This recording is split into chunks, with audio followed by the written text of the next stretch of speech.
তাহলে দেখ শরৎচন্দ্র বোস আর সুভাষচন্দ্র বোস। এবার শরৎচন্দ্র বোসের ছেলের নাম কি? শিশির কুমার বোস। তাহলে শিশির কুমার বোস সুভাষচন্দ্র বোসের কী হবে? ভাইপো হবে, তাই তো, নিপিও। শিশিরের শিশিরের হচ্ছে যে ইকে ছেলেকে সুগত বোস, যে এই গল্পটা লিখেছে, ঠিক আছে। তাহলে এই যে সুগত বোস যিনি গল্পটা লিখেছেন তার বাবা শিশির কুমার বোস। ওকে, হ্যাঁ, এটা হচ্ছে তোদের এই যে ছবিটা দেখতেছ নিচে, এটা হচ্ছে কি সুগত বোস। ওকে, সুগত বোসের বাবাকে শিশির কুমার বোস। শিশির কুমার বোস কে ছিলেন? শরৎচন্দ্র বোসের ছেলে এবং সুভাষচন্দ্র বোসের ভাইপো। শিশির কুমার বোস তোরা গল্পের মধ্যে পড়বি যে সুভাষচন্দ্র বোসকে পুরো সাহায্য করেছিল, যে কীভাবে পালাতে হবে ইন্ডিয়া থেকে, এসব প্ল্যান করছিল, ঠিক আছে। তাহলে শরৎচন্দ্র বোসের সুগত বোস কে হবে? এটা শরৎচন্দ্র বোসের, দেখ শিশির কুমার বোস তো সান মানে ছেলে, তার ছেলেকে সুগত বোস নাতি, তাহলে নাতি ইংলিশ কি? গ্র্যান্ড সান, মানে সুগত বোসের এটাকে গ্র্যান্ডফাদার, ঠিক আছে। শরৎচন্দ্র বোস সুগত বোসের কে গ্র্যান্ডফাদার, আর সুগত বোস শরৎচন্দ্র বোসের কী হবে? গ্র্যান্ড সান, ঠিক আছে। আর আরেকটা নাম পড়বি কৃষ্ণা বোস বলে, তিনি কে? এই শিশির কুমার বোসের স্ত্রী, মানে শিশির কুমার বোস আর কৃষ্ণা বোস বাবা মা কার? সুগত বোসের, ঠিক আছে। এই হচ্ছে যে স্ট্রাকচারটা। এবার এটাকেই আমরা পড়ব ভাষাতে। Sugata Bose is a historian. Sugata বোসকে যিনি এই গল্পটা লিখেছেন তিনি হচ্ছেন একজন হিস্টোরিয়ান। হিস্টোরিয়ান মানে কি রে? ঐতিহাসিক। অথার মানে লেখক। And Gardiner professor of oceanic history, মানে ওসিয়ানিক হিস্ট্রি হচ্ছে ইতিহাসের একটা ব্রাঞ্চ, সেই ব্রাঞ্চ মানে সেই সাবজেক্টের গার্ডিনার প্রফেসর তিনি। কোথাকার? ওসিয়ানিক হিস্ট্রি অ্যান্ড অ্যাফেয়ার্স, মানে টোটাল সাবজেক্টের নাম oceanic history and affairs at Harvard university. Harvard ইউনিভার্সিটির নাম শুনেছিস আমেরিকার, এবং one of the best universities in the world, ঠিক আছে। মানে গোটা বিশ্বের ইউনিভার্সিটি যত আছে তাদের মধ্যে টপ র্যাঙ্কে সবসময় থাকে হার্ভার্ড ইউনিভার্সিটি। সেই হার্ভার্ড ইউনিভার্সিটির তিনি গার্ডিনার প্রফেসর ছিলেন। কোন সাবজেক্টের? Of oceanic history and affairs. Born, BORN, born মানে কি রে? দেখ, বিয়ার মানে হচ্ছে যে বহন করাও হয়, আবার বিয়ার মানে জন্ম দেওয়াও হয়। বিয়ার মানে বহন করা, ওকে, আর বিয়ার মানে জন্ম দেওয়া, দুটোই হয়, বানান একই উচ্চারণ একই। কিন্তু যেই বিয়ার মানে বহন করা, এটার ভিটু হচ্ছে বোর, এটারও ভিটু বোর, BORE। এটার ভিত্রি হচ্ছে বর্ন, বানানটা দেখ BORNE। আমাদের অনেক সময় না কনফিউশন হয়ে যায় যে আমি তো সেখানে পড়ছিলাম BORN, এখানে আবার কেন যোগ হয়ে গেল, ঠিক আছে। কারণ এটা হচ্ছে বহন করা, যেটার বাংলা সেটার ভিত্রি। আর এই যে BORN, এখানে নেই, এটা হচ্ছে কার ভিত্রি? জন্ম দেওয়া যে বিয়ার সেটার ভিত্রি। ওকে, উদাহরণগুলো পড়বে। বর্ন মানে এখানে কি? জন্মেছিলেন তিনি। To the eminent freedom fighter, eminent কথাটার মানে কি? বিখ্যাত, ঠিক আছে। আর ফ্রিডম ফাইটার মানে স্বাধীনতা সংগ্রামী। Doctor Shishir Kumar Bose and Mrs Krishna Bose, মানে ডক্টর শিশির কুমার বোস কে ছিলেন? সুগত বোসের বাবা, ঠিক আছে, এবং নেতাজি সুভাষচন্দ্র বোসের ভাইপো। তাহলে তোর তিনি কোথায় জন্মেছিলেন? বিখ্যাত ফ্রিডম ফাইটারের বাড়িতে জন্মেছিলেন শিশির কুমার বোস এবং মিস্টার কৃষ্ণা বোসের বাড়িতে, মানে তার ছেলে আর কি তিনি। He is the grand nephew. Grand nephew মানে দেখ, নিপিও কে? তো সুভাষচন্দ্র বোসের নিপিওকে শিশির, তার ছেলেকে সুগত বোস।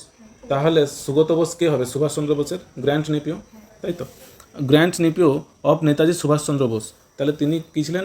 নেতাজি সুভাষচন্দ্র বোসের গ্র্যান্ড নিপিও ছিলেন। অ্যান্ড দ্য গ্র্যান্ড সান, এবং নাতি ছিলেন কার? অফ শরৎচন্দ্র বোস। শরৎচন্দ্র বোসের গ্র্যান্ড সান ছিলেন তো। ইন 2011 সালে বোস পাবলিশড, এই যে বোস মানে সুগত বোসের কথা বলছি, তাই তো। 2011 সালে তারা আর কেউ ছিলেন, সুগত বোসের কথাই বলা হচ্ছে। তাহলে 2011 সালে বোস পাবলিশ মানে কি? প্রকাশ করা। বোস প্রকাশ করেছিলেন হিজ ম্যাজেস্টিস অপোনেন্ট, ঠিক আছে। এটা একটা তিনি গল্প বা উপন্যাস টাইপের লিখেছিলেন। দ্য প্রেজেন্ট টেক্সট, বর্তমানের এই যে গল্পটা তোরা যেটা পড়বি, ইজ অ্যান এক্সেপ্ট কথাটার মানে কি? উদ্ধৃত, ঠিক আছে, মানে কেটে নেওয়া হয়েছে কোথাও থেকে। একটা ধর বড় গল্প আছে, সেখান থেকে নেওয়া হয়েছে, এটাকে বলা হয় এক্সেপ্ট, উদ্ধৃত মানে নিয়ে নেওয়া। ফ্রম দিস বুক, এই যে বইটা আছে, বইয়ের নাম কি? His majesty's opponent. এই বই থেকে এই তোদের গল্পটা নেওয়া হয়েছে, ওকে। নাও 2 questions have been asked in your syllabus, in your book. So let's read these 2 questions. What qualities do you think you should possess in order to be a leader? What qualities মানে কোন গুণগুলো, do you think তুমি মনে করো, you should pauses মানে তোমার মধ্যে থাকা দরকার, পজেস মানে দখল করে রাখা, পজেসিভ হয়তো, তো ইউ শুড পজেস তুমি মানে তোমার মধ্যে থাকতে হবে in order to be a leader মানে একজন নেতা হতে। তুমি যদি একজন নেতা হতে চাও কোন গুণগুলো তোমার মধ্যে থাকতে হবে বল। দেখ তাহলে কী কী গুণ থাকা দরকার একজন নেতার মধ্যে? একজন তোকে গুড লার্নার হতে হবে, নিজের দেশের প্রতি জানতে হবে। 2 নম্বর কী বললাম, ভালো তোকে বোঝানোর পাওয়ার থাকতে হবে। 3 নম্বর কি তোর মধ্যে সাহস থাকতে হবে, কারেজ, যে আমি মারা গেলেও যেন আমার দেশ চলতে থাকে। ওকে, এইরকম ধরনের কারেজ থাকতে হবে, সাহস থাকতে হবে। তারপর বলছে if you had been born before independence, যদি তুমি জন্মাতে স্বাধীনতার আগে মানে 1947-এর আগে যদি জন্মাতো, ভাব তুই 1930 সালে জন্মাইছ, 1930 সালে জন্মেছ, তাহলে তোর 40-এর দিকে 10 বছর বয়স হবে। আচ্ছা তুই ধর ভাব 1920-তে জন্মাইছ, ওকে, তাহলে 15-16 বছর 18 বছর বয়স থেকে তুই কী দেখতো তখন? যে আমাদের দেশ এখনও স্বাধীনতা হয়নি এখনও, ঠিক আছে, ইংরেজরা শাসন করছে। তখন দেখতো যে এই দ্বিতীয় বিশ্বযুদ্ধ শুরু হবে এবার, এরকম মানে একটা চলতো। তো if you had been born before independence, যদি তুমি দেখতে যে তুমি স্বাধীনতার যদি দেখতে নয়, যদি তুমি স্বাধীনতার আগে জন্মাতে, what do you think you could have done for your country, তুমি কি মনে করো যে তুমি আমাদের এই দেশের জন্য কি করতে? নেতাজি সুভাষচন্দ্র বোস বর্ন 23 জানুয়ারি মানে 23শে জানুয়ারি তিনি জন্মেছিলেন 1897, 1897 খ্রিস্টাব্দে। মানে আজকে যদি তিনি বেঁচে থাকতেন, আজকে তার বয়স কত হতো? তাহলে এখনও যদি বেঁচে থাকতেন তো নেতাজি সুভাষচন্দ্র বোস, তাহলে হিসাব মতো তার বয়স হতো কত? 128 বছর মতো। হ্যাঁ হ্যাঁ হ্যাঁ, was one of the most famous, Netaji Subhash Chandra Bose was one of the most famous মানে কি রে?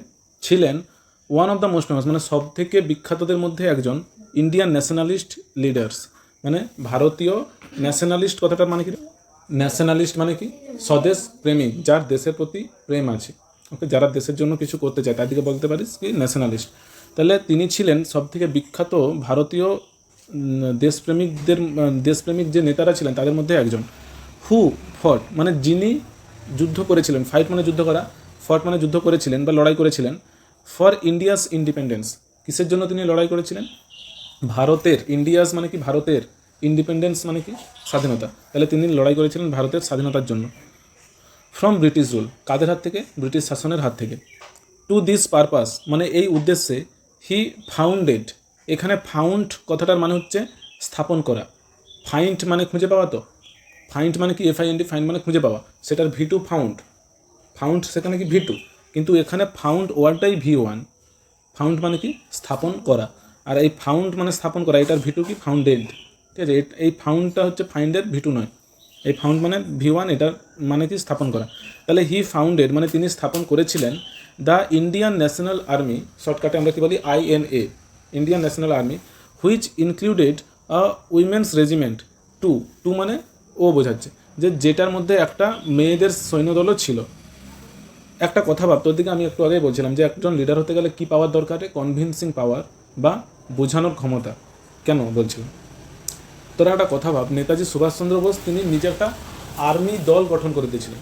তোকে যদি এখন কেউ এসে বলে চল আমাদের রাজ্য সরকার বা কেন্দ্র সরকার আমাদের উপর অত্যাচার করতেছে, আমাদেরকে এদের বিরুদ্ধে আন্দোলন করতে হবে যেখানে আমার প্রাণও যেতে পারে, মানে আমাদের প্রাণও যেতে পারে, ঠিক আছে, আন্দোলন করতে হবে, মানে কঠোর আন্দোলন করবো যেখানে আমাদেরকে হয়তো জেলেও পুরে দিতে পারে, প্রাণও যেতে পারে আমাদের মার্কে, তুই যাবি? হ্যাঁ কিনা বল?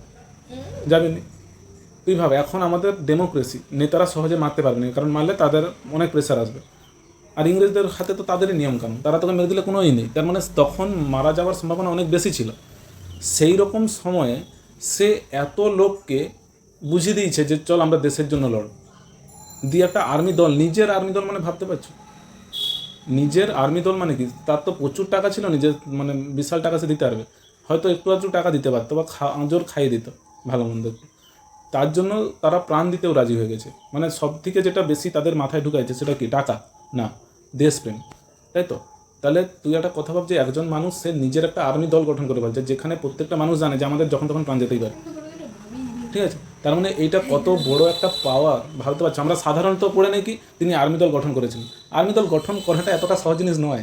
তুই আজকের দিনে হচ্ছে যে 10 জনকে এরকম পড়তে দেখা যে হচ্ছে 10 জন তোর সঙ্গে আন্দোলন করতে হবে যেখানে তারা জানে যে জেলে ঢুকতে পারে, যাবে না দেখবে, কারণ কি? মানুষ কেন দেশে ভালোই চাষবাস করতে চায়, বেঁচে আছি, কী যায় আসে, অত আন্দোলন কী হবে, কিন্তু সেভাবে এত লোককে মানে মানিয়ে ফেলছে। হ্যাঁ হ্যাঁ, এখন অত্যাচার হয়নি আমাদের দেশে বা রাজ্যে? হ্যাঁ, ওটা মনে হয়, তুই বড় হওয়া বুঝতে পারবি যে কতটা আমাদের টাকা নেয় সরকার আর আমাদেরকে কী দেয়, সার্ভিস দেয়। প্রচুর আমাদের দেশে এখনও প্রচুর রিফর্ম দরকার আছে, ঠিক আছে? রিফর্ম মানে বুঝো তো, চেঞ্জ, ঠিক আছে? প্রচুর চেঞ্জ দরকার আছে, আমাদের এখনও আন্দোলন করা উচিত। কিন্তু ব্রিটিশ শাসনের তুই একটা জাস্ট ভেবে দেখ যে ব্রিটিশ শাসন যখন তখন চাইতো যাকে তাকে ফাঁসি দিয়ে দেবে, জেলে পুরে রেখে দেবে, কোনো জবাব দেওয়ার তো কেউ নেই। তারা কি ভোট পেতো যে ভোটের ভয়ে তারা জেল থেকে ছেড়ে দেবে? তাদের তো ভোট সিস্টেম ছিল না তখন, তাহলে তাদের মনে কোনো ভয় ছিল না, যখন তখন যাকে তাকে গুলি করে মেরে দেবে। ওকে, তো এইরকম একটা সিস্টেমে তুই এরকম একটা নিজের এত লোককে মানে বুঝিয়ে ফেলছু যে আমাদেরকে প্রাণ দিতে হবে দেশের জন্য, এটা কতটা একটা বড় পাওয়ার, কনভিন্সিং পাওয়ার, যে বোঝানোর ক্ষমতা, ঠিক আছে? প্লাস একটা কথা ভাব, সেই সময় একটা সে মেয়ের সেনাদলও তৈরি করে ফেলছে, মানে মহিলাদের সেনাদল। যখন হচ্ছে মেয়েরা ঘর থেকে বেরাইলে ঘুমটা দিয়ে বেরাতো, সেই সময় সে মেয়েদেরকে আর্মিদের পোশাক পরিয়ে মাঠে দৌড়াতো, মানে দৌড়ান করাতো, বা তাদেরকেও দেশপ্রেমের জন্য বুঝে ফেলছে যে তোমরা মেয়ে শুধু ঘরে বসে থাকার জন্য না, তোমাদেরকেও দেশের জন্য লড়তে হবে, তোমাদেরকেও দেশের জন্য প্রাণ দিতে হবে। তাহলেই তো বলবে যে আমাদের দেশ। পরে যখন মেয়েরা আসবে তারা কি বলবে যে আমরা তো শুধু ছেলেদের জন্যই স্বাধীনতা পাচ্ছি, মেয়েরা তো কিছুই করেনি, তো তোমাদেরকেও দেশের জন্য প্রাণ দিতে হবে, তোমাদেরকেও দেশের জন্য কিছুটা করতে হবে। তো সে মেয়েদেরকেও বুঝিয়ে ফেলছে কতটা মানে পাওয়ার অ্যাকচুয়ালি এটাকে বলে, ঠিক আছে? গুলি করে আমার কাছে বন্দুক আছে, আমার কাছে এত বড় গাড়ি আছে, এটা পাওয়ার নয়। পাওয়ার হচ্ছে কি, যখন তোর কথা শুনে হাজার লোক মানে পটে যায়, এটাকে বলা হয় আসল পাওয়ার, ঠিক আছে? হাজার লোক তোর জন্য প্রাণ দিতে রাজি, এই হচ্ছে যে ব্যাপার। দেখ তারপরে ইন 1941, 1941 খ্রিস্টাব্দে, 41 খ্রিস্টাব্দে the British government put Subhas, put মানে কি রেখে দিয়েছিল বা ঢুকিয়ে রেখে দিয়েছিল সুভাষকে under house arrest. House arrest কথাটার মানে জানো? হাউস অ্যারেস্ট মানে হচ্ছে যে ঘরের ভিতর বন্দি করে রেখে দেওয়া, মানে তোকে জেলে পুরে নি, তোকে তোর ঘরের মধ্যেই বন্দি করে রেখে দিচ্ছে, বাইরে চারদিকে পুলিশ করতেছিস, তুই যেন ঘর থেকে না কোথাও যেতে পারো। এবার তুই যদি বাড়ি থেকে না বেরোতে পারো, তাহলে তুই তোর সেনাদলের সঙ্গে দেখা করতে পারবি না, কীভাবে সেনাদল চালাতে হবে, কীভাবে স্বাধীনতার জন্য লড়াই করতে হবে, তুই কিছুই করতে পারবি না, চুপচাপ বাড়িতে বসে থাকতে হবে তোকে, তাই তো? তাহলে হাউস অ্যারেস্ট কথাটার মানে বুঝতে পারছো, বাড়িতে তোকে বুঝ করে রেখে দিয়েছে, কোথাও বেরোতে দেয়নি। তাহলে কী বলছে, 1941 খ্রিস্টাব্দে ব্রিটিশ গভর্নমেন্ট কী করেছিল, সুভাষচন্দ্র বোসকে হাউস অ্যারেস্ট করে রেখে দিয়েছিল, মানে ঘরের মধ্যে বন্দি করে রেখে দিয়েছিল। দ্যাট ইজ মানে এটা হয় কনফাইন্ড কথাটার মানে সীমাবদ্ধ করে রাখা, কনফাইন্ড মানে সীমাবদ্ধ করে রাখা, কনফাইন্ড মানে বন্দি করে রেখে দেওয়া বা সীমাবদ্ধ করে রেখে দেওয়া। হিম মানে তাকে, ইন হিজ ওন হাউস, তার নিজের বাড়িতেই। ওকে, এটার মানে হচ্ছে যে নিজের বাড়িতেই বন্দি করে রেখে দেওয়া। দ্য ফলোয়িং ন্যারেটিভ, ফলোয়িং কথাটার মানে কী রে? দেখ, দ্য ফলোয়িং ন্যারেটিভ, ফলোয়িং মানে নিম্নলিখিত, আর ন্যারেটিভ কথাটার মানে গল্প, মানে তোরা যে গল্পটা পড়বি এই গল্পটি কী করে, ডেসক্রাইব মানে কী রে? বর্ণনা করা। আর এখানে যেহেতু ফলোয়িং ন্যারেটিভ আছে একটা গল্প, তো সেই জন্য এখানে ডেসক্রাইবের সাথে এস যোগ হয়েছে। তাহলে দ্য ফলোয়িং ন্যারেটিভ ডেসক্রাইবস, এই যে গল্পটা বর্ণনা করে, দ্য এক্সাইটিং মানে কি, উত্তেজনাপূর্ণ, অ্যান্ড কারেজিয়াস মানে কি, দুঃসাহসিক বা নির্ভীক, যেখানে কোনো ভয়ের জায়গা নেই। কারেজিয়াস এসকেপ মানে পলায়ন বা পালানো, ঠিক আছে? এসকেপ অফ সুভাষ বোস, মানে সুভাষ বোস যে ভারত থেকে যখন পালিয়ে গিয়েছিলেন, সেই যে সাহসিকতা, তোদের মনে হতে পারে পালিয়ে কে যায়, সাহসীরা কি পালিয়ে যায় না? এখানে সুভাষচন্দ্র বোস বাড়ি থেকে কেন পালিয়ে গিয়েছিলেন, যাতে সে তার কাজকর্ম চালিয়ে যেতে পারেন। তোরা একটা কথা ভাবতে পারতিস যে হিটলার, তোরা ইতিহাস পড়বি যখন 9-এ, তারও পরে যখন পড়বি, হিটলার হচ্ছে ইতিহাসের একটা মেন ক্যারেক্টার। ব্রিটিশরা তাকে, হিটলারকে কী চোখে তুলে ধরছে, শত্রু চোখে তুলে ধরছে, ঠিক আছে? জিউসদেরকে মারছে, এই করছে, অনেক কিছু করছে। কিন্তু হিটলার আরেকটা দিক থেকেও দেখতে পারো যে প্রচুর সাহসী লোক একটা ছিল, ঠিক আছে? ইংরেজদেরও তো প্রচুর লোক আমাদের দেশে অত্যাচার করছে। চার্চিল নামের একটা লোক, পড়বি ইতিহাসে, চার্চিল নামের একটা লোক, সে ইচ্ছা করে ভারত হচ্ছে যে দুর্ভিক্ষ ডেকে মানে করে দিয়েছিল। যখন দ্বিতীয় বিশ্বযুদ্ধ চলে, তখন চার্চিল নামের একজন লোক, মানে ব্রিটিশ সরকারের একজন লোক, আমাদের ইন্ডিয়াতে কী করেছিল, আমাদের ইকোনমিতে এমন সিস্টেম করে দিয়েছিল যে মানুষ না খেতে পেয়ে সব শুকিয়ে যাচ্ছে, এরকম অবস্থা, না খেতে পেয়ে মারা যাচ্ছে। কেন করে দিয়েছিল? তাদের প্ল্যান ছিল কি, যে আমরা যখন দ্বিতীয় বিশ্বযুদ্ধে ব্যস্ত থাকবো, তখন যদি মানে এখানে লোক যদি ভালো করেই থাকে, সুখে শান্তিতে থাকে, তখন ভালো করেই খেতে দিতে পারলে কী করবে, এরা আন্দোলন করবে আমাদের বিরুদ্ধে। আর এদের দিকে যদি এদের পেটই মেরে দাও, মানে এদের দিকে যদি পেট মেরে দেয়, এদের মানে না খেতে পেয়ে মরে যায়, এরকম অবস্থায় এরা স্বাধীনতার আগে নিজের খাবার কথা ভাববে, ঠিক আছে? অতএব আমরা দ্বিতীয় বিশ্বযুদ্ধে যখন ব্যস্ত থাকবো, তখন ভারতে এমন অবস্থা করে দিতে হবে ওরা যেন না খেতে পারে। তার জন্য কত লোক মারা গেছে আমাদের দেশে। তাহলে চার্চিল বা এরকম অনেক ব্রিটিশের লোক ছিল, তারা কি ভালো ছিল? কিন্তু ইতিহাসে এইসব গল্প পড়বেন। কারণ কি, আমাদের ইতিহাসটা তৈরিই করা হয়েছে এরকম করে যে ব্রিটিশরা ভালোই ছিল, তারা এরকম এখন বলে যে আমরা তো গোটা বিশ্বে ভালোর জন্য শাসন করছিলাম, যাতে উন্নত করতে পারি।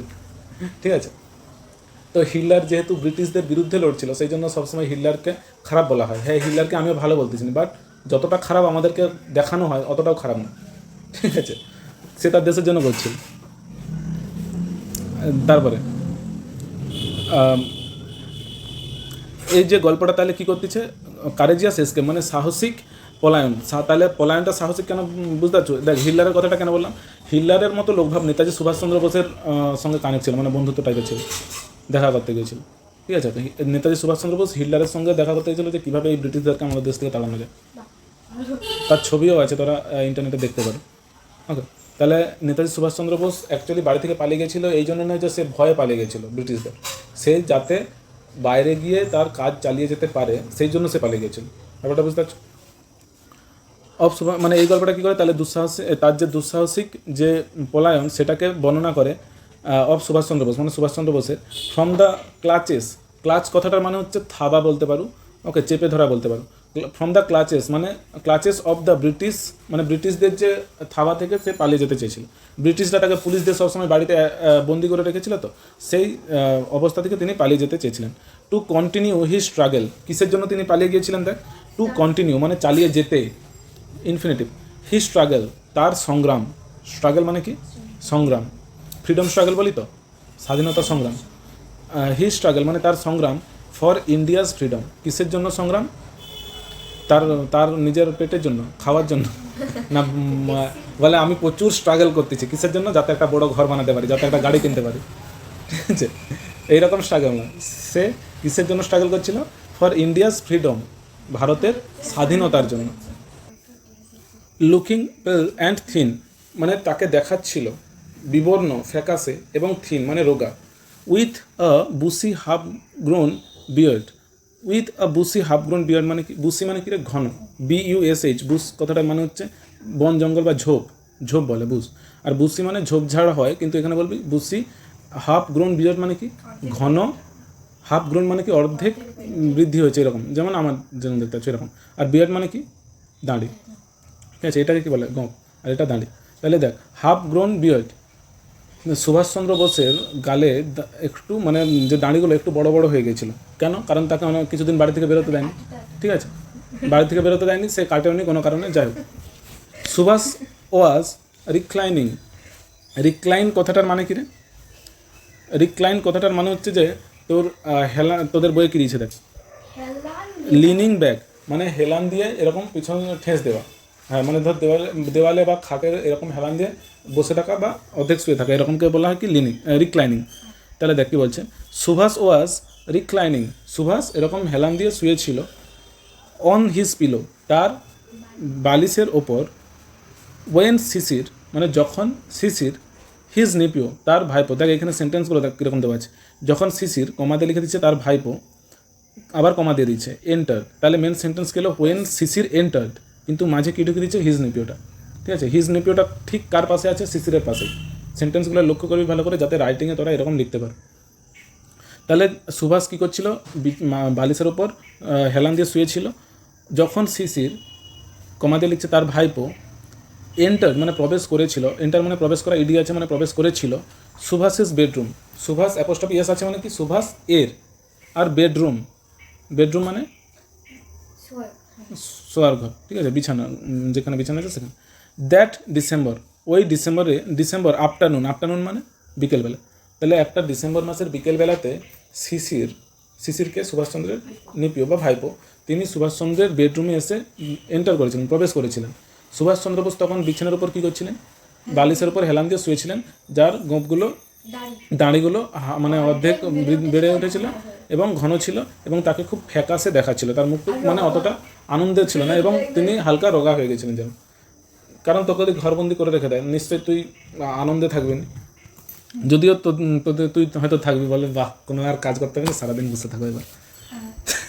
আচ্ছা দেখ, সুভাষ মেড হিম সিট, ওই দেখ এইখানটা, Subhash made him seat, Subhash তাকে বসিয়েছিল। মেড, এখানে এই যে মেড ওয়ার্ডটা দেখতেছো, একদিন তোর দিকে পড়াচ্ছিলাম না যে পজিটিভ ভার্ব, পজিটিভ ভার্ব মানে আই ক্রাই মানে কি, আই ক্রাইড মানে কি আমি কেঁদেছিলাম। কিন্তু যদি বলি হি মেড মি ক্রাই, সে আমাকে কাঁদিয়েছিল, ঠিক আছে। সি মেড মি স্মাইল, দেখ সি মেড মি স্মাইল মানে কি, সি মেড মি স্মাইল মানে কি, সি মেড মি স্মাইল মানে কি সে আমাকে হাসিয়েছিল।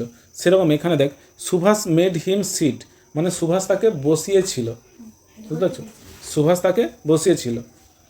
Two his right on the bed মানে তার ডান দিকে, রাইট মানে ডান দিকে, অন দ্য বেড মানে বিছানার উপর, মানে সুভাষ তো বালিশে মাথা রেখে বা হেলান দিয়ে শুয়েছিল, তার ডান পাশে শিশিরকে সে ডেকে বসিয়েছিল। হ্যাঁ, তাহলে এখানে মেড কথাটা কি, পজিটিভ ভার্ব। ওকে, এগুলো একটু দেখবে। লুকিং ইন্টেন্সলি, লুক মানে কি তাকানো, আইএনজি যোগ আছে, এটা প্রেজেন্ট পার্টিসিপল। লুকিং মানে দেখে বা তাকিয়ে। ওকে, লুকিং ইন্টেন্সলি, ইন্টেন্সলি কথাটার মানে গভীরভাবে। তাহলে লুকিং ইন্টেন্সলি মানে গভীরভাবে তাকিয়ে অ্যাট শিশির, শিশিরের দিকে। যেমন এরকম যদি সেন্টেন্স বলি, why are you looking at me, প্রিপোজিশনটা কী হবে, অ্যাট মি, কেন তুমি আমার দিকে তাকাচ্ছ, why are you looking at me. সেরকমই লুকিং ইন্টেন্সলি অ্যাট শিশির মানে শিশিরের দিকে গভীরভাবে তাকিয়ে বা তীক্ষ্ণভাবে, ইন্টেন্সলি মানে বলতে পারো তীক্ষ্ণভাবে তাকিয়ে, হি সেড সে বলেছিল, কি বলেছিল, কমা ইনভার্টের মধ্যে লেখা আছে, can you do some work for me, can you do মানে তুমি কি পারো, ক্যানটা আগে আছে তো, হেল্পিং ভার্ব আগে থাকে মানে ইন্ট্রোগেটিভ সেন্টেন্স। তাহলে ক্যান ইউ ডু তুমি কি পারো বা তুমি কি করতে পারো, সাম ওয়ার্ক কিছু কাজ, ফর মি আমার জন্য। এটা ন্যারেশন চেঞ্জ পারবি, এই যে he said can you do some work for me. তাহলে দেখ সুভাষচন্দ্র বোস বলেছিলেন, কি বলেছিলেন, can you do some work for me, তুমি কি আমার জন্য কিছু কাজ করতে পারো। শিশির নোডেড, NOD নোট কথাটার মানে হচ্ছে মাথা নাড়া, শিশির মাথা নেড়েছিল, সে মাথা নেড়ে আমরা হ্যাঁ বলতে পারি নাও বলতে পারি, সেটা হলে মাথা নেড়ে কী বলছিল, যে হ্যাঁ করে দেবো। কী কাজ ছিল না, দ্য টাস্ক, দ্য টাস্ক মানে কী রে, কাজটি, দ্য টাস্ক মানে কাজটি, as it turn out, turn out, out কথাটার মানে হচ্ছে উপস্থিত হওয়া বা হয়ে ওঠা। টার্ন আউট মানে কি, উপস্থিত হওয়া বা হয়ে ওঠা, মানে যেটা আমি দেখলাম, যে আমি দেখলাম, ধর আমি একটা উদাহরণ দিচ্ছি তোর দিকে, ধর আমি সেখানে একটা গিয়েছিলাম, যে ওখানে আমি একটা ঝামেলা হচ্ছে, ওটাকে আমি সামলে নেব, ঠিক আছে, আমি ওই ঝামেলাটাকে থামিয়ে দেবো, কিন্তু দেখা গেল যে ওখানে ঝামেলাটা আমি গিয়ে আরও বাড়িয়ে দিলাম। তা আমি কি বলতে পারি, তাহলে টার্ন আউট মানে আমি বলতে পারি যে উপস্থিত হওয়া। ওকে, তাহলে অ্যাজ ইট টার্ন আউট, হয়তো তুই গিয়ে দেখলো, ভালো উদাহরণ দিচ্ছি আলাদা, ধর তুই দুজনের ঝগড়া হচ্ছে, তুই গিয়ে সমাধান করতে গেছো, তুই তোর বান্ধবীর সঙ্গে আরেকজনের ঝগড়া লেগেছে, তুই তোর বান্ধবীর পক্ষে ঝগড়া করতে গেছো। এবার তারপরে কি হলো, তুই সেখানে গিয়ে দেখলো যে তোর বান্ধবী ভুল কাজ করছে, তাহলে ওই যে ঘটনাটা, ওই যে সত্যটা তোর সামনে উপস্থিত হলো তো, তাহলে ওটাকে বলতে চাই টার্ন আউট, উপস্থিত হওয়া। এখানে ফিজিক্যালি উপস্থিত হওয়া নয় যে আমি সেখানে উপস্থিত হয়ে গেছি, না, সেটা ইংলিশ কি অ্যাপিয়ার। এখানে টার্ন আউট মানে কি বোঝার, মানে বলতে চাচ্ছি, বুঝতে পারছো তো, যে তুই একটা ভেবে চিন্তে মানে গিয়েছিল যে তোর বান্ধবী ঠিক, সেই লোকটা ভুল বা সেই মহিলাটা ভুল, কিন্তু তোর কাছে উপস্থিত হলো, তোর কাছে খোলাসা হলো, যেটাকে হিন্দি বলেন না, তোর কাছে কী খোলাসা হলো বা উপস্থিত হলো, যে তোর বান্ধবী ভুল কাজ করছে, সেই জন্য ঝগড়াটা লেগেছে, তো এটাকে বলছে টার্ন আউট, উপস্থিত হওয়া। তাহলে দ্য টাস্ক মানে কাজটি, অ্যাজ ইট টার্ন আউট যেটা উপস্থিত হয়েছিল, ওয়াজ টু হেল্প মানে কি, প্ল্যানটা মানে কী ছিল কাজটা, was to help plan and carry out Subhas's escape from India, মানে সাহায্য করতে, কিসে সাহায্য করবে, প্ল্যান, প্ল্যান মানে কি রে, পরিকল্পনা করা, পরিকল্পনা করতে সাহায্য করবে। And carry out, carry out কথাটার মানে কি রে, ক্যারি মানে তো বহন করা, আর ক্যারি আউট এটা একটা ফ্রেজাল ভার্ব। ক্যারি আউট মানে কি, সম্পন্ন করা বা কমপ্লিট, ঠিক আছে। ক্যারি আউট মানে কি বললাম, ফ্রেজাল ভার্ব। এই পুরোটা মিলেই একটা ওয়ার্ড, ভাবিস নি যে ক্যারি আলাদা আউট আলাদা, ক্যারি আউট দুটো মিলে একটা ওয়ার্ড। ওকে, এটার মানে কি, কমপ্লিট বা সম্পন্ন করা। তাহলে কাজটা কি হয়ে দাঁড়িয়েছিল, কাজটা ছিল তাকে প্ল্যান করতে হতো, পরিকল্পনা করতে হতো এবং সম্পন্ন করতে হতো সুভাষেস এসকেপ, মানে শুধু তাকে আইডিয়া দিয়ে দেবে এরকম নয়, তাকে পালাতে পুরো সাহায্যও করবে, ঠিক আছে, কাজটা পুরো সম্পন্ন করবে। সুভাষেস এসকেপ মানে সুভাষের পলায়নে, ফ্রম ইন্ডিয়া, ইন্ডিয়া থেকে। Sisir would have to drive, Sisir would have to drive মানে শিশিরকে চালাতে হতো হিজ আঙ্কেল, তার কাকুকে, মানে সে তার কাকুকে চালাবে, মানে গাড়িতে করে তার কাকুকে চাপিয়ে নিয়ে যাবে, কাকুর উপর চেপে এরকম গাড়ি চালাবে। তাহলে তাকে কী করতে হতো, Sisir would have to drive his uncle, মানে শিশিরকে গাড়ি চালিয়ে নিয়ে যেতে হতো কাকে চাপিয়ে, তার কাকুকে চাপিয়ে। In the dead of the night, in the dead, dead কথাটার মানে কি রে, ডেট কথাটার মানে কি, আর এটা কোন পারপাস পেয়েছে আমাকে বল। দেখ, ডাই মানে কি ভার, মারা যাওয়া, ডায়ের ভিটু কি ডায়েট, ভিতরে ডায়েট। আর ডেথ মানে কি মৃত্যু, ওটা নাউন। কীভাবে, যেমন আমি যদি একটা সেন্টেন্স বলি, ডেথ অ্যাফ্রেড মি আর টেরিফাই মি, মানে মৃত্যু আমাকে ভয় পাওয়ায়।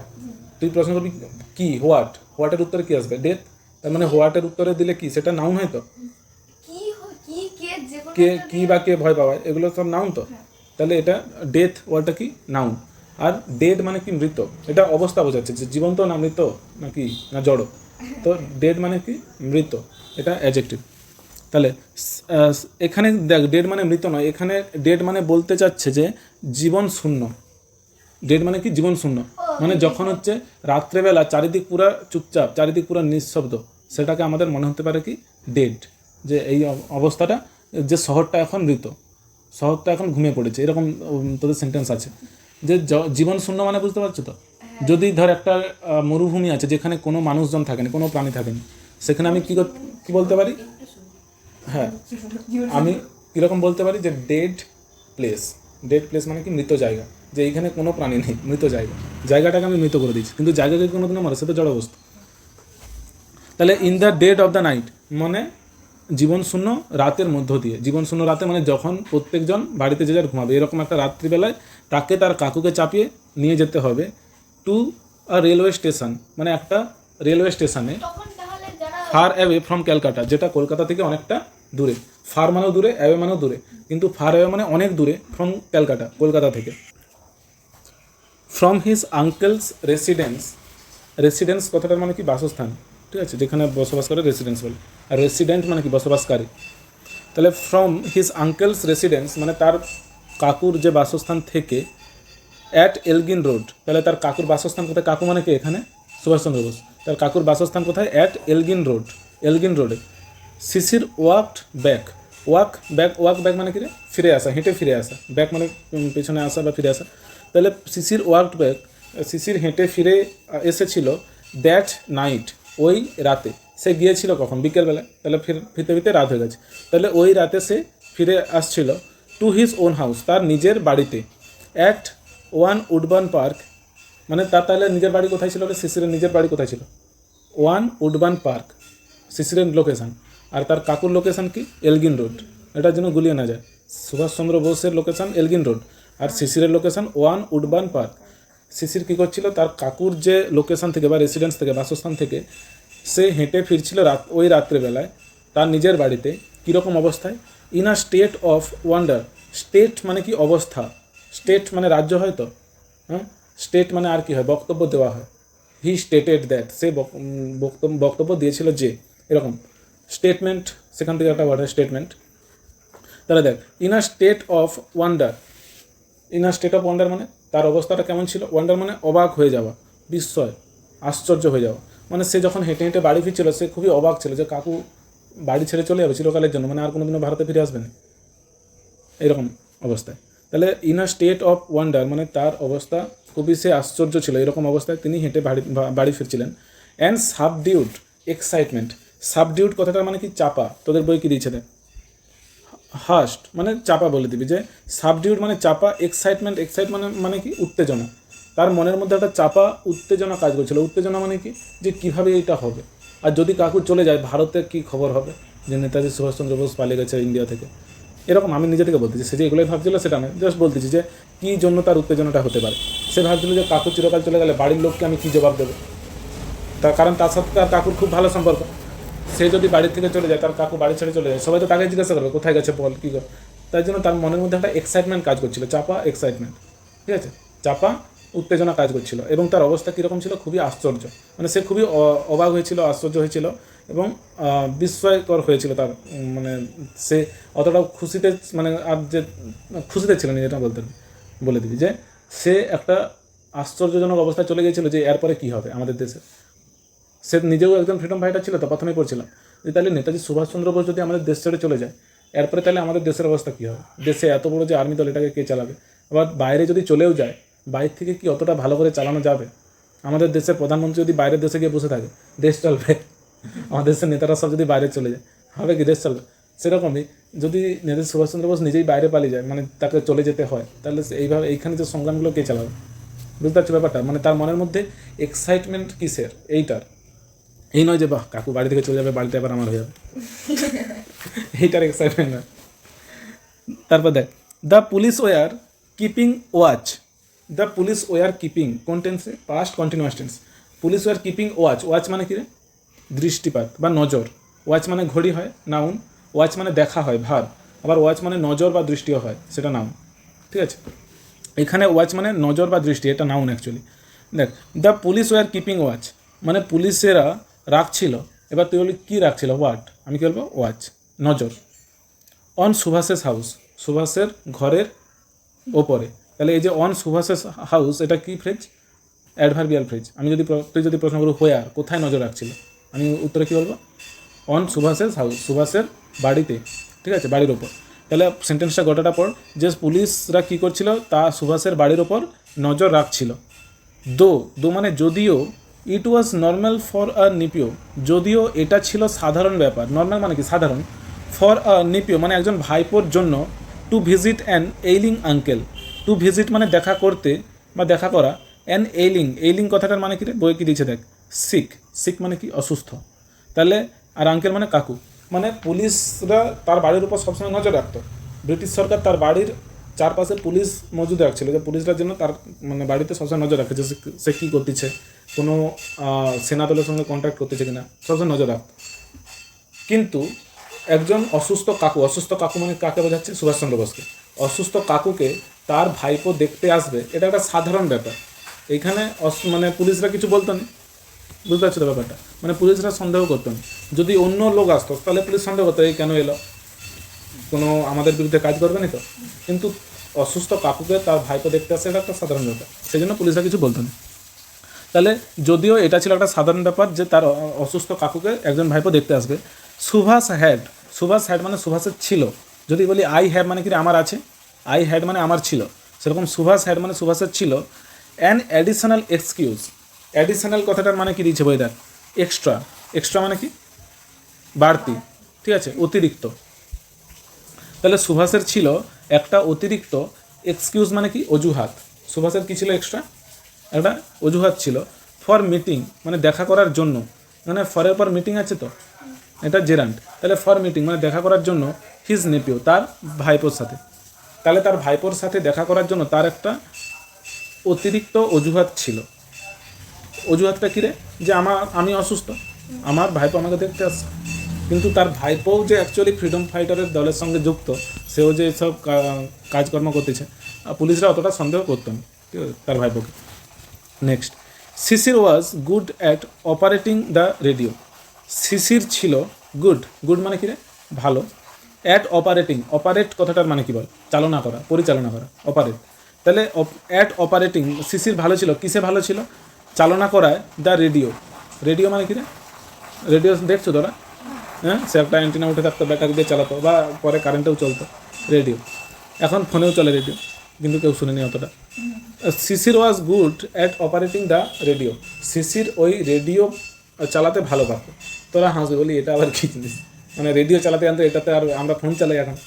আচ্ছা, আমরা ফোন চালানোতে ওস্তাদ না। তখনকার সময়ে ভালো রেডিও চালাতে জানাও একটা মানে ধর সে অ্যান্টিনা এরকম ঘুরালে বা এরকম ঘুরালে ভালো চ্যানেল ধরে, ওই সব সে ভালো করতে পারতো আর কি, ধর রেডিও টেডিও চালাতে পারতো। তাহলে Sisir was good at operating the radio. Sisir ওরকম রেডিও পরিচালনা করতে খুব ভালো ছিল, মানে সে ভালো পারতো। হি হেল্পড সে সাহায্য করতো সুভাষ, মানে সে সুভাষকে সাহায্য করতো। এখানে হেল্প মানে সাহায্য করেছিল বলিস না। ঠিক আছে, যেমন আমি যদি বলি আমি বসবাস করতাম, এটার ইংলিশ কি রে? আই উড লিভ বলবি, আই ইউজ টু লিভ বলবি, না আই লিভড বলবি?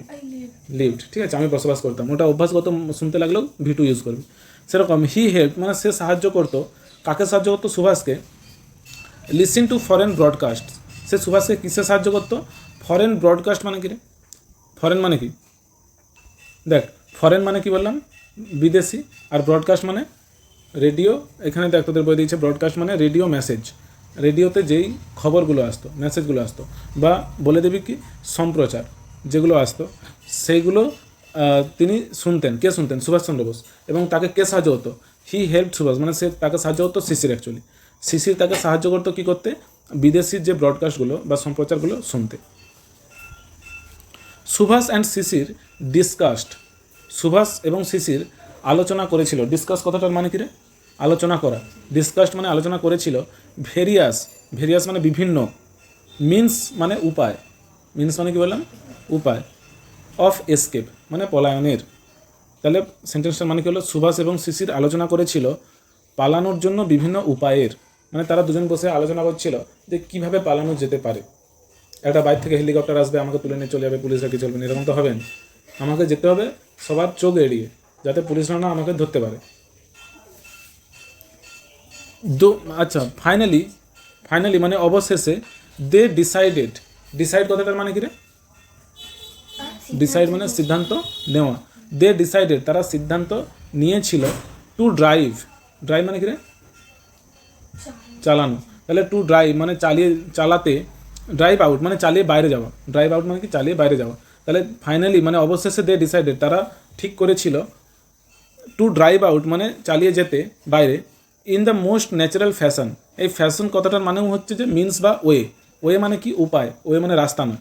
এখানে আমরা যদিও বলি আমার তোর কটা রাস্তা আছে এই চাকরিতে, মানে এই কেরিয়ারে কটা রাস্তা আছে, রাস্তা মানে কি? উপায়। রাস্তা মানে এই রোড নয়। তাহলে ওয়ে মানে এখানে উপায়, ফ্যাশন মানে উপায়, আর মিন্স মানে উপায়। ওয়ার্ডগুলো মনে রাখবি। তোদের এই ফ্যাশন ওয়ার্ডটা মনে না রাখলেও হবে, তোরা কি মনে রাখবি? মিন্স আর ওয়ে, এই দুটোর মানে কি? উপায়। ঠিক আছে, দেখ, ইন মোস্ট ন্যাচারাল ফ্যাশন মানে তারা সব থেকে, ন্যাচারাল মানে কি? প্রাকৃতিক, সাধারণ। ন্যাচারাল মানে কি? সাধারণ। আর ফ্যাশন মানে উপায়ে তারা প্ল্যান করেছিল through the main gate. Through মানে কি? মধ্য দিয়ে, প্রিপোজিশন একটা। Through the main gate. Main gate মানে প্রধান যে দরজা, বা ঘরের যে প্রধান দরজা জানো তো, যেখানে গেট খুলে তোদের, যেমন ওই গেটটা। যেমন তাহলে কী বলছে? বাড়ির যে প্রধান দরজা সেখান দিয়ে পুরো সাধারণভাবে গাড়ি চালিয়ে বেরিয়ে যাবে, এটা তারা ডিসিশন করেছিল।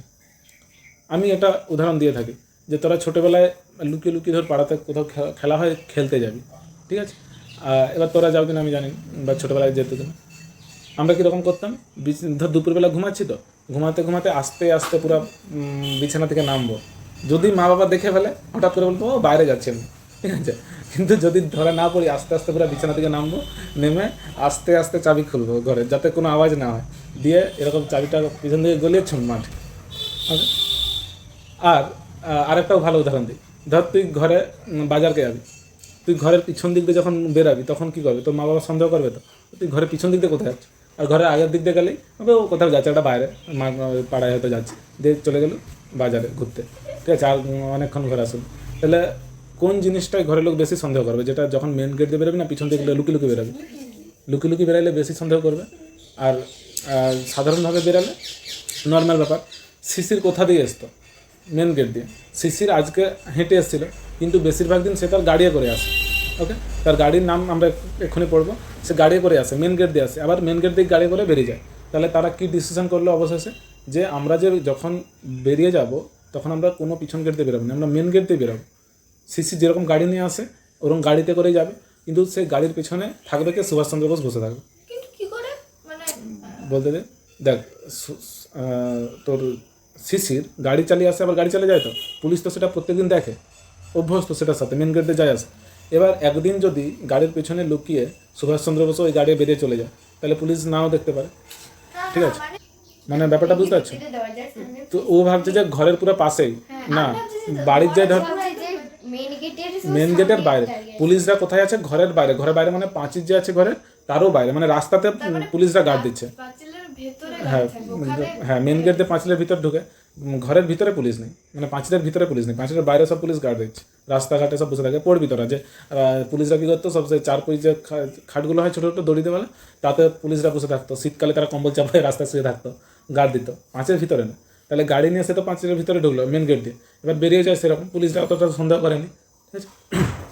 তো তারা আলটিমেটলি কী ডিসিশন নিল? যে আমরা পুরো সাধারণভাবে বেরিয়ে যাব, যাতে কোনো পুলিশ আমাদেরকে সন্দেহ না করে। ওকে। শিশির ওন্ড। ওন কথাটার মানে কী রে? নিজের থাকা বা দখলে রাখা। যেমন কেউ যদি বলে হি ওনস 20 বিঘা ল্যান্ড। তা সে ওন মানে কি তার আছে, ঠিক আছে, তার আছে 20 বিঘা জমি। সিসির ওন্ড আর জার্মান কার, সিসিরের ছিল একটা জার্মান কার, ওই যে বললাম না গাড়ি করে আসবে যাবে সেই গাড়িটাই, তা সেই গাড়িটা একটা জার্মান কার। আচ্ছা জার্মান কার মানে কি রে, জার্মানির গাড়ি, ওকে। কল্ড ওয়ান্ডারার, এই যে মার্সিডিস যে ব্র্যান্ডটা আছে, মার্সিডিস জানো তো, তো এরকম গোল চাকা এরকমই থাকে, ওইটা মনে হয় সম্ভবত আমার যত মনে হচ্ছে জার্মানির ব্র্যান্ড, ঠিক আছে, BMW এগুলো। দেখ জার্মান কার কল্ড ওয়ান্ডারার, গাড়িটার নাম কি তাহলে, গাড়িটার নাম কি ওয়ান্ডারার। ওয়ান্ডার মানে ঘুরে বেড়ানো, জানো তো, সেই মানে ওয়ান্ডারার। ধর সিসির owned a German car called the Wanderer, মানে সিসির একটা জার্মান গাড়ি ছিল যেই গাড়িটার নাম কি Wanderer. Which he and Subhash choose, যেটা সে এবং সুভাষ, আচ্ছা এখানে চুজেস কেন করা নেই, চুজের সাথে এস বা এস যোগ নেই কেন, কারণ এখানে দুজন আছে, প্লুরাল, থার্ড পার্সন দুটাই কিন্তু প্লুরাল। তাহলে which he and Subhash choose মানে যেটা সে এবং সুভাষ বেছে নিয়েছিল, চুজ মানে বেছে নিয়েছিল, ফর দেয়ার জার্নি তাদের যাত্রার জন্য, দেয়ার মানে তাদের, জার্নি মানে যাত্রা, আর ফর মানে জন্য, তাহলে তাদের যাত্রার জন্য তারা বেছে নিয়েছিল ওই ওয়ান্ডারার নামের জার্মান গাড়িটিকে।